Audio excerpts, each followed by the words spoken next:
In the summer, cook every day outside. We added a new family room, an upstairs bedroom, bath, and study, and we increased the square footage of the house by 40%, yet we reduced its energy consumption by 50%. So the main parts of the design is that in the winter, you want the sun to come in. You want heavy materials, so you want maybe a slab floor with tile that when the sun hits it, it absorbs the heat. It reflects the sunlight off of the roof, so it doesn't get hot and doesn't radiate that heat into the house. And it produces maybe 50 to 60% of our electricity requirements during the year. I wanted to offer my comments about issues concerning climate change and the impact on our climate by our U.S. military, our military that I've spent 29 years of my life with. Many people don't know that the United States military is the biggest consumer of oil in the world. The military is actually exempt from CO2 emission requirements. So I, as a military person, am appealing to our state and national government level committees that are looking in on climate change to not forget that our U.S. military is one of the biggest polluters that we have in our country. The city started a Cash for Grass program July 1st in 2008. Turf uses about 50 to 60% of a common residential household, so removing a large amount of turf does save a lot of water. We pay them $1 per square foot of turf removed, up to $1,000 per site.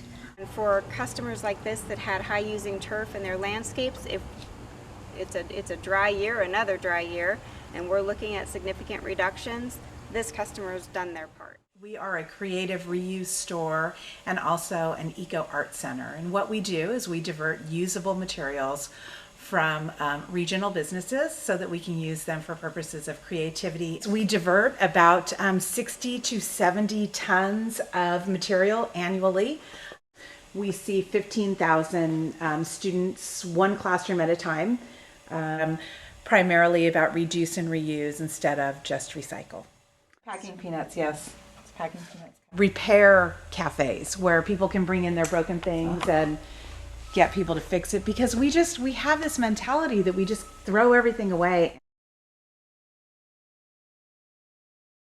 Sacramento Natural Gas Company made a presentation to basically to store natural gas under 700 homes. They kept telling us, oh, it won't impact you. We lived like 3 or 4 blocks away from the impacted area, and we had enough sense to realize that if something happened 3 or 4 blocks away, it's going to impact us. We just decided that, we have enough sense. We can do our own research. They did not expect a low-income, impoverished area of people with only, you're talking probably 25% of the people that's fighting for the community to be able to win.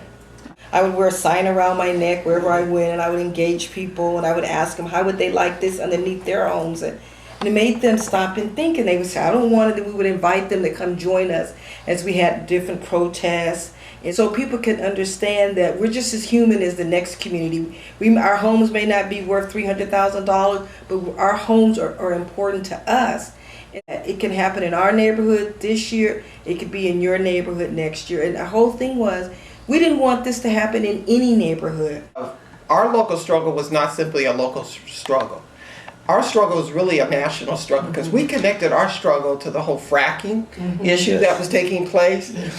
We were taking the Keystone Pipeline issue was just coming onto the scene, and we were beginning to educate people about all these other issues. Now, we were told not to do this. By whom? Well, it's just Because they said they didn't want to confuse people. Right? But we saw the connection.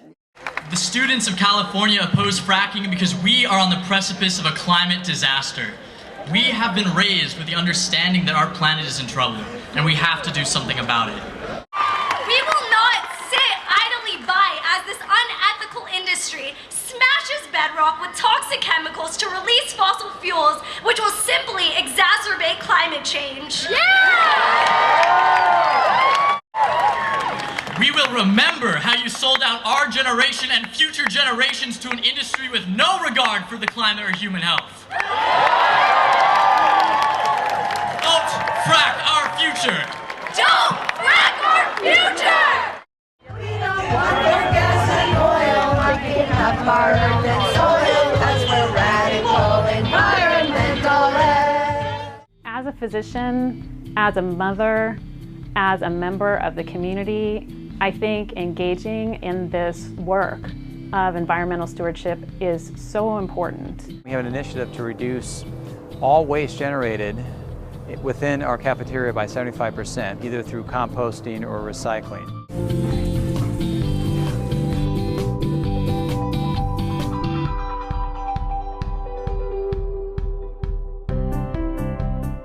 Walk Sacramento hosted a walk and bike audit designed to collect community input on improvements in infrastructure. The group hoped to isolate factors of the inaccessibility of the region in order for potential improvement. As we're currently walking, I notice on some of the cross streets like 14th, 15th, 16th, there was no crosswalks involved, so it makes it very dangerous for especially a child. Popular issues included a lack of community areas, the lack of bike lanes, lack of crosswalks.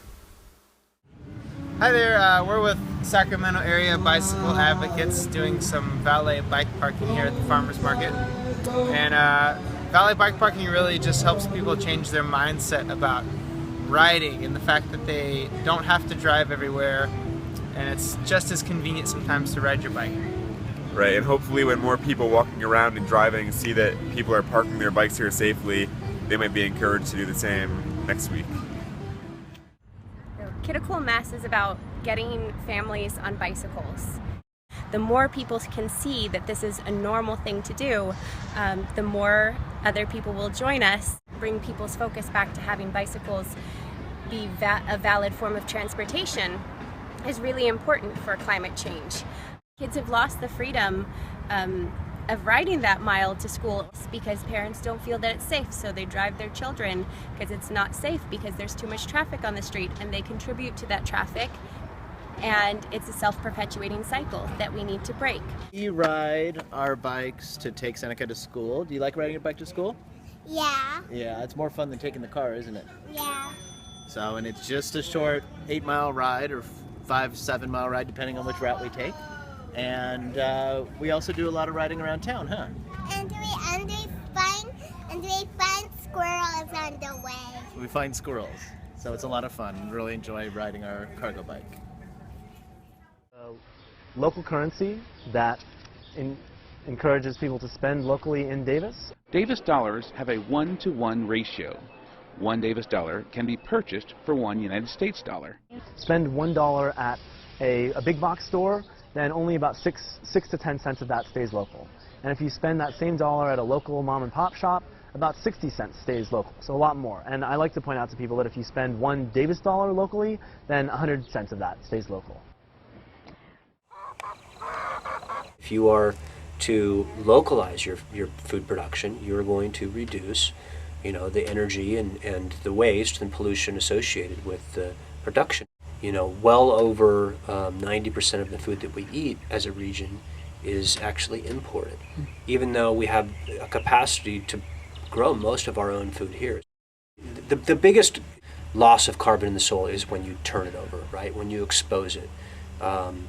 Oxidation and release of all of that carbon into the atmosphere. So if you can reduce tillage, in conventional agriculture they do typically do a lot of tilling of various nature, but they also leave the soil exposed. Soil is left bare and generally expose more soil to the carbon loss.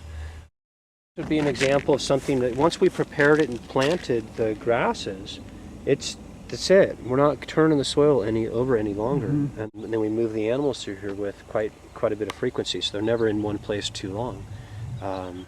Capturing all of those nutrients and minerals and sink, it's a carbon sink. Mm-hmm. Basically what we do is the sheep and the cows are mowers. They go in and they get all that grass out of our way so we can still get people and ladders and things in there to do the work that we need to do. Chickens handle all the bugs and they turn those into nitrogen-rich manure. And the goats handle all our invasive weeds and they do light pruning on our olives. And in the wintertime we'll work them out of the orchards. They'll clear fire breaks for us and restore riparian areas. Best of all, we use about 85% less fuel than we used to. We've been doing this for 10 years, and our fuel savings is about 85% by putting the animals into the orchards. We sequester huge amounts of atmospheric carbon by grazing this way. Now that we use no electricity and we don't have a car. I love it. It's Really? a choice. It's a great freeing. choice. It's very freeing. And I have no electricity bill.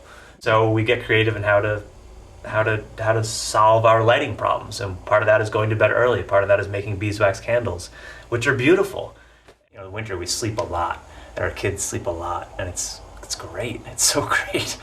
And then when the seasons change, when it starts to warm up, I'm ready to go outside and do more things. Like I want to chop wood, I want to build stuff. It feels wonderful. I highly recommend it. So if we don't own a car, we're not going to use a car. So we use bikes, and we use the bus, and we walk. And my kids bike. So we don't run around as much. And it's, you know, if it's raining or it's cold, we'll stay inside. So everything slows down. Yeah. And it's really nice. And we realize that a group of people who can work collectively together can solve the problem, and I know that human beings, we only have a certain amount of time left on this planet, but while we're here, you know, we have to take good care. It's our responsibility. And for me, as a grandparent, I really feel like we have to do our best to take care of the land. That's right. You just fold up the panel, collapse it, and away we go.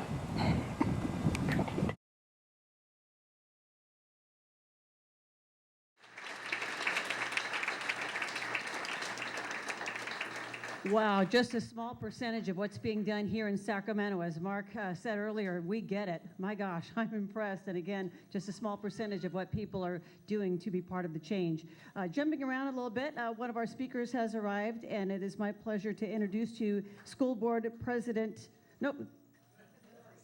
City Council Member, Kevin McCarty. I circled the wrong name. Mr. McCarty.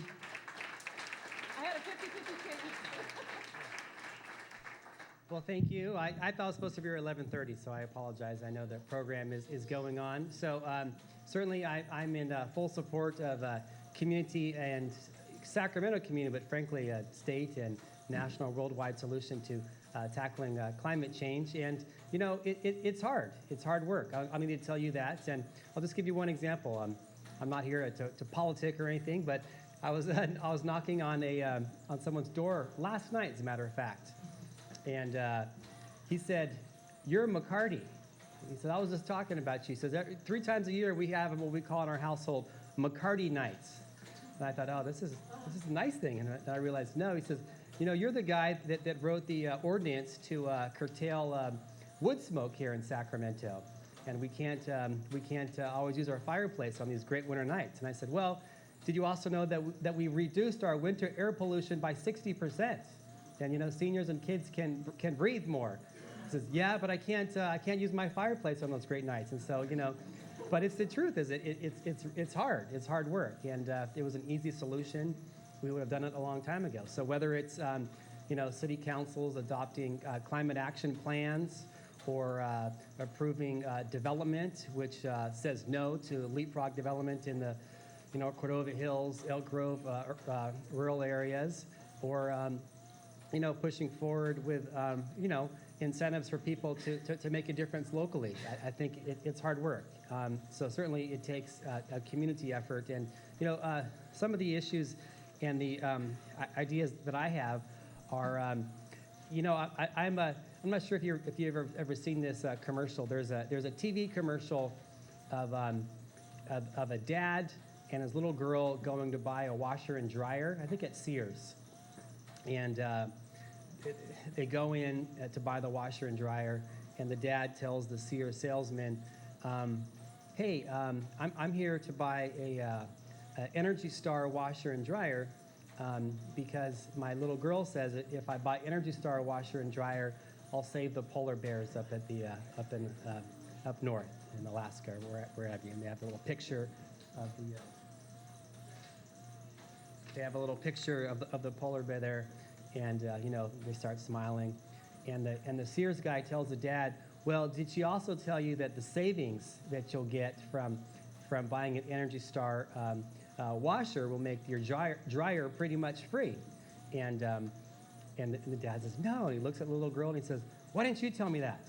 And so I think that the point I always remember that, because that's my view as far as in local government and state government, is that some people want to certainly save the environment, but most people frankly want to save money. And so I think that that's really one of the great opportunities for policymakers to help tilt the decision making to allow people to make smart decisions, whether it's as we know here, I'm sure a bunch of us drove hybrid cars or Priuses lined up around the Met High School.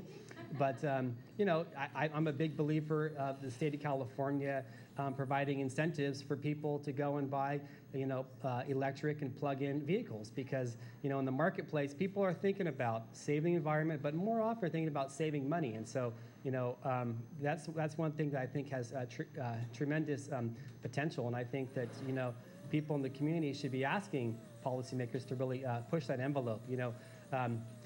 Here locally, we have a program that I'm really excited about that we partner with SMUD to help finance people to go green on their homes and businesses, whether it's getting a whole new energy system or putting solar panels on the roofs. And the benefit of being here in the SMUD territory, frankly, is our electric rates are pretty low comparable.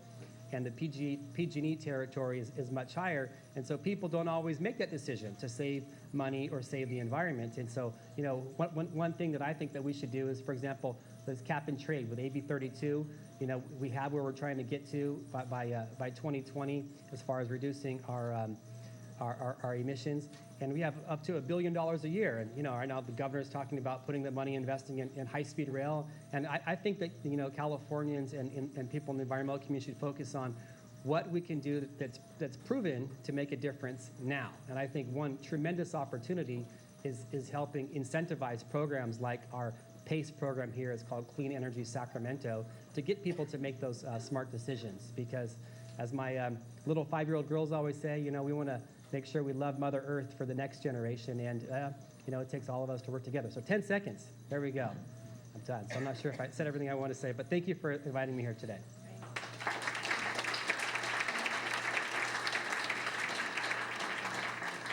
So we're up to our Town Hall 2 meeting and lightning round. We have some people who didn't get to speak the first time. So in order, Milton, Kyle, Mary, and Kat, if you would come on up. These are 1-minute lightning round town hall opportunities. And we are shortening it a little bit because we want to stay on schedule. At lunchtime, if you don't get a chance to talk in our town hall moments here, we suggest you go to one of the listening stations or go to the video corner and record a message. Even if you came up here, maybe have your message videoed for future use. So here's Milton. Hi, I'm Milton Kalish, part of a group called Yolano Climate Action, and I'm affiliated with 350 Sacramento. One of the things we're doing is organizing against the oil trains, and we have information out there. The oil industry wants to vastly increase the number of trains coming through. They blow up sometimes. Scores of people have died. And there will be a showdown in Benicia. They're issuing a draft environmental impact report. It'll be out June 10th. We're going to have a workshop to educate people how to respond to the draft, and try to persuade them not to approve the increase in trains. If you want more information, we're right outside there. Thank you.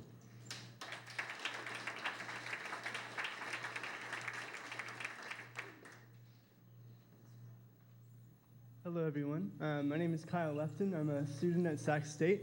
I'm also a member of the California Student Sustainability Coalition. There's been a lot of talk today about different like social and environmental conditions, and a lot of the research I've been doing recently has been about like systems thinking and applied systems theory, to recognizing that the environmental problems we face today are a symptom of an underlying social problem, which is the very nature of the organization, of the way our values, our perceptions, and beliefs shape our actions. And as a youth of today who is very active in the activist and the political social movements, I'm advocating for this conversation to be had in multiple different scenarios, and any ideas or insights you'd like to share, I'd very much like to contribute. Thank you very much, and this is amazing. I'm glad to be a part of it today.